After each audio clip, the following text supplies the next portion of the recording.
잠복관인 아이들 중에서 탈장이 동반된 애들이 생기게 됩니다.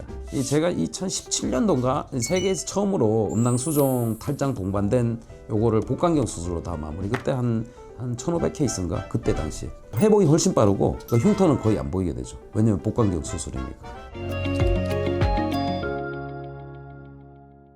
소아 탈장이랑 소아 잠복고환 막 이렇게 진단받고 수술하는 친구들이 많은 걸로 봤어요.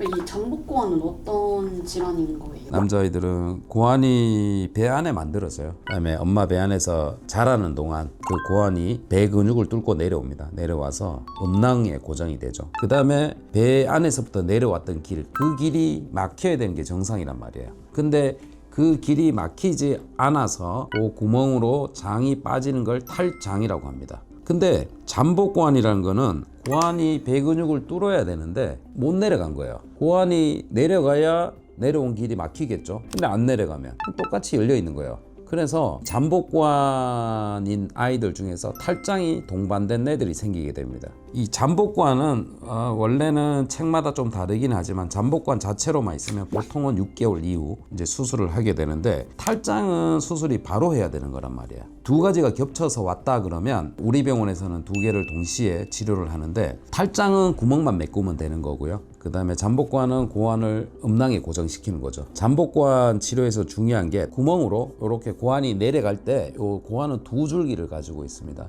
하나가 정관이고 하나가 고환혈관인데 요 길이가 짧아서 못 내려갔단 말이에요. 그러면 요 길이를 풀어줘야 되는데 배 안에 있는 길이니까 배 안에서 요거를 풀어준단 말이에요. 길이를 늘어뜨리고 그 다음에 고환을 음낭으로 잘 고정을 시키겠죠. 그 다음에 이제 구멍은 메꿔주면 되는 거야. 그래서 다 해서 통 한 25분 내외 정도 수술이 걸립니다. 그리고 복강경이다 보니까 정확도가 굉장히 높죠. 왜냐하면 카메라가 고환의 상태나 혈관 상태를 모두 이제 5배 크기로 확대를 해서 촬영을 하기 때문에 이제 가장 정확한 수술이고, 그리고 탈장만 수술한 아이들도 그렇고 잠복관이 동반되어 있는 아이들도 오전에 수술을 하고 대부분 3시쯤 퇴원해요. 잠복고환도 있는데 간혹가다 활주고환인 친구들도 있잖아요. 잠복고환은 거의 안 만져져요. 근육을 못 들었기 때문에. 근데 활주고환은 만져지는데 음낭을 벗어난 서해부 쪽에 땡겨 올라가 있는 경우죠.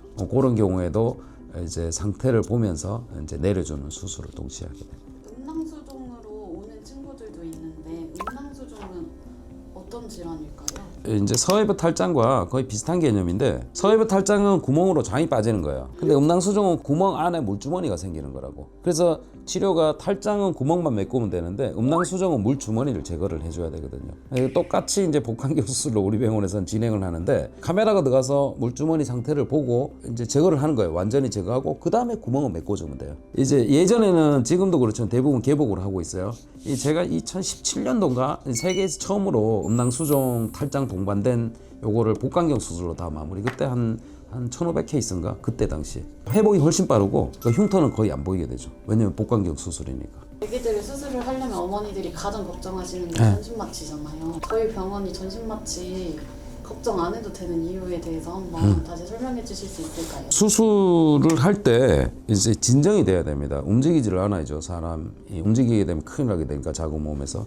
그래서 필요한 과정이 마취라는 건데, 마취는 여러 가지 종류가 있어요. 손가락 찢어졌으면 그 부분만 마취하죠. 그죠? 꼬맬 때. 간단한 시술 이런 걸 할 때 진정해서 수면을 하기도 합니다. 그 다음에 이제 수술이 되면 특히나 복부 수술, 탈장, 음낭수종, 잠복관을 포함해서 배 수술에서는 이제 전신 마취가 되는데 여러 가지가 있겠죠. 근데 제가 마취과 전문의가 아니에요. 그래서 이거를 정확하게 언급하기는 그런데, 마취과 원장님들은 애들 전신 마취를 안전하다고 말씀을 하세요. 전신 마취는 마취과 전문의만이 할 수 있고, 그 다음에 마취 기구가 있어야 됩니다. 근데 이게 이제 신생아용으로 쓰는 건 굉장히 비싸겠죠. 이게 없어도 수술을 할 수 있어요. 그게 수면 마취거든요. 마취 기구가 없고, 사실은 마취과 전문의 선생님이 안 계셔도 그냥 진정 주사를 주면 할 수 있는 게 수면 마취예요. 저희는 하지 않습니다. 왜냐면 혹시라도 위험할 수 있어서. 그래서 제가 나머지 차이는 잘 모르겠어요. 차이는 마취과 전문의가 아니라서 모르겠지만, 어찌됐건 우리 병원에서는 마취과 전문의 선생님이 3분이서 가장 안전하게 마취를 합니다. 그리고 신생아에 사용되는 가장 고급스러운 마취 기구를 사용을 하고요. 물론 이제 수술방이 클린룸으로, 아이들은 혹시라도 감염이 되면 안 되기 때문에 우리나라에서 가장 안전한 수술실에서 가장 안전한 마취기구로 아이들을 가장 안전하게 마취를 해드리고 있습니다.